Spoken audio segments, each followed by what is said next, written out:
Every horror channel has a first story, but this one isn't just a story. It's a warning. They say every channel starts with a spark. Well, ours begins with a scream.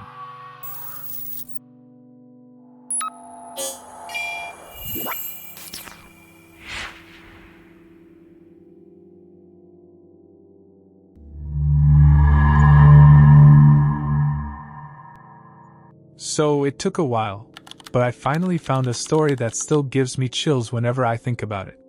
It happened during a school lockdown. It was a typical, boring Friday in calculus, 7th period. The week was basically over, and everyone was just waiting for spring break. You could feel the energy in the room, everyone restless, counting minutes. We didn't have a test that day like some of my friends did, so our teacher, who was usually super chill, decided to pull up sporcieli.com and play a few random trivia games with us. That's just how he was, laid back, fun, one of those teachers you actually liked.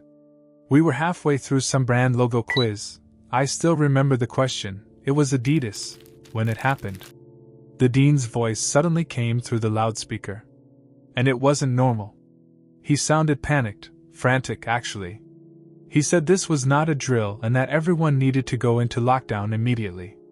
I remember the goosebumps that ran up my arms.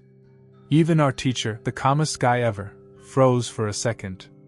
Then he jumped up, killed the lights, and motioned for us to get to the back corner of the room. We all sat there, dead silent. For about 2 minutes, nobody said a word. Then the buzzing sound from the electrical panel in the back of the class stopped, which meant the school had cut the power. That's when we all realized this was serious. A few minutes later, we heard screaming. Like real, blood-curdling screaming echoing down the hallway. 2 girls in our class immediately started crying. And the rest of us just stared at each other, too scared to move. The screaming got closer. And then the sound changed. We heard this guy slamming the lockers as he yelled, "I'll kill all of you!" My teacher whispered for everyone to stay quiet, but my heart was pounding so hard I thought he could hear it.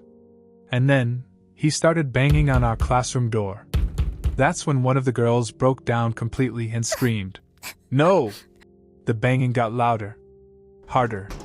The man outside was shouting, "Open up!"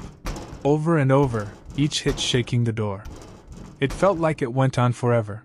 But eventually he moved on, still screaming down the hallway until his voice faded into the distance. 10 minutes passed, though honestly, it felt like half an hour, before the dean came back on the loudspeaker. He told us some mentally unstable man had entered the school and attacked the woman at the front desk. Nobody knew if he was armed.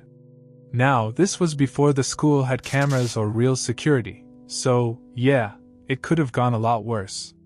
Apparently, staff swept the whole building and couldn't find him.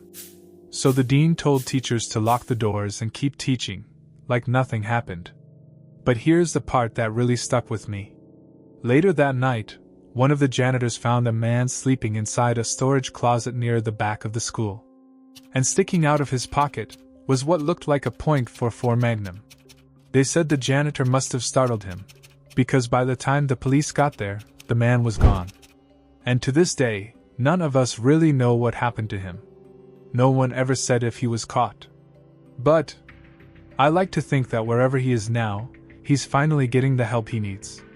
Because if he isn't, who knows where he'll show up next.